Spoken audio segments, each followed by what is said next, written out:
அனைவருக்கும் வணக்கம். நம்ம எல்லோரும் எதிர்பார்த்துருந்த இந்த பேராமெடிக்கல் டிகிரி கோர்ஸ்க்கான செகண்ட் ரவுண்டு கவுன்சிலிங்க்கான டைம் ஷெட்யூலை வந்து விட்டிருக்காங்க. ஸோ இது ஒரு ஹாப்பியான நியூஸு. இப்போ 2வது ரவுண்டு அடுத்து 3rd ரவுண்டு நடக்கிறதுக்கும் அதிகமான வாய்ப்பு இருக்குது. ஸோ வாங்க இந்த வீடியோவில் என்னென்ன தேதி கொடுத்துருக்காங்க அப்படிங்கிறத பார்த்து தெரிஞ்சுக்கலாம். ஸோ இதில் பார்த்தீங்கன்னா அலைடு ஹெல்த் கோர்ஸுக்கான second round and self financing காலேஜும் வரும்.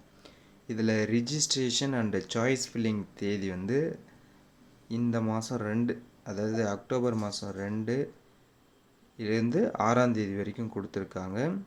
அடுத்ததாக வந்துட்டு ரிசல்ட்டு ரவுண்டு 2னுடைய ரிசல்ட் வந்து 8ஆம் தேதியும் அதுக்கான ப்ரொவிஷ்னல் அலாட்மெண்ட் ஆர்டர் வந்து 8ஆம் தேதி நைட்டு அல்லது ஈவினிங் வந்து அப்டேட் பண்ணிடுவாங்க.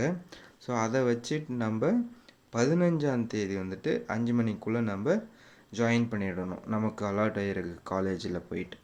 ஸோ இதுதான் வந்து தகவலாக கொடுத்துருக்காங்க. ஸோ இதன் வழியாக என்ன ஆகும்னா கண்டிப்பாக செகண்ட் ரவுண்டு முடிஞ்சு 3rd ரவுண்டு வந்து அடுத்ததாக வரதுக்கான வாய்ப்புகள் அதிகமாக இருக்குது. ஸோ அடுத்ததாக வந்துட்டு இதில் ரேங்க்கு அப்படின்னு பார்க்கும்போது 1லேருந்து 53,165 வரைக்கும் கூப்பிட்ருக்காங்க. ஸோ இதுக்கான கவுன்சிலிங் ஃபீஸ் வந்து நம்ம மறுபடியும் செகண்ட் ரவுண்டுக்கு வந்து கட்ட மாதிரி இருக்கும். ஸோ அது வந்து 250 ரூபா பே பண்ணுற மாதிரி இருக்கும்.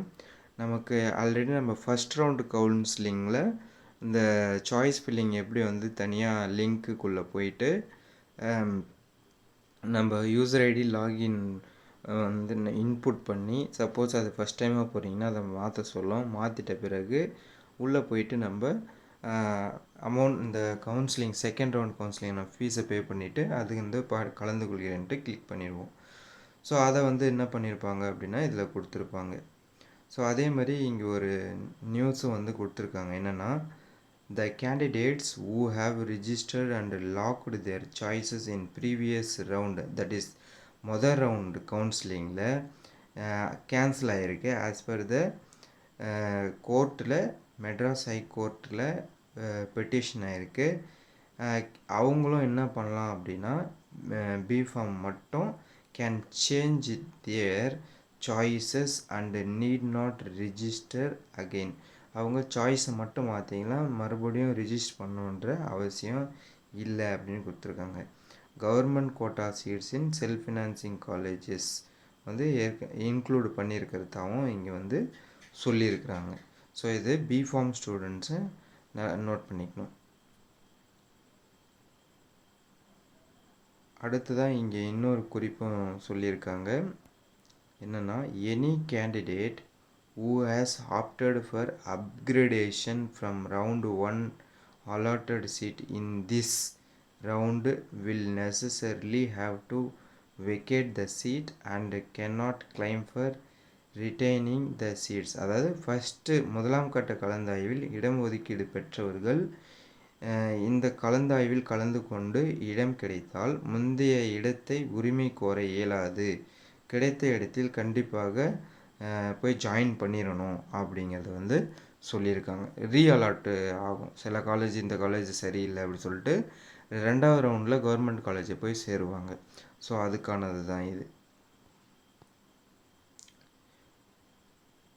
அதே மாதிரி வந்துட்டு வேறு என்ன சொல்லியிருக்காங்கன்னா முக்கியமான தகவல், முதலாம் கட்ட கலந்தாய்வில் இடம் கிடைத்த விண்ணப்பதாரர்கள் தங்களது தற்காலிக ஒதுக்கீட்டு ஆணையை இணையதள முகவரியிலிருந்து பதிவிறக்கம் செய்ய வேண்டும். பின்னர் அதில் குறிப்பிட்டுள்ள மருத்துவக் கல்லூரியிலோ அல்லது மருத்துவ நிலையத்திலோ குறிப்பிட்ட நாள் மற்றும் நேரத்திற்குள்ளே போய் நம்ம சேர்ந்துடணும். இது ரொம்ப முக்கியமான ஒன்று.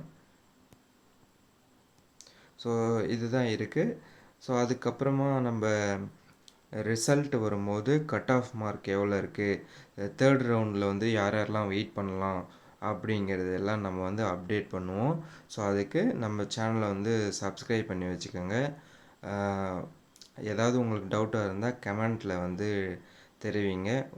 இந்த வீடியோ பிடிச்சிருந்துன்னா ஒரு லைக் போட்டு விடுங்க.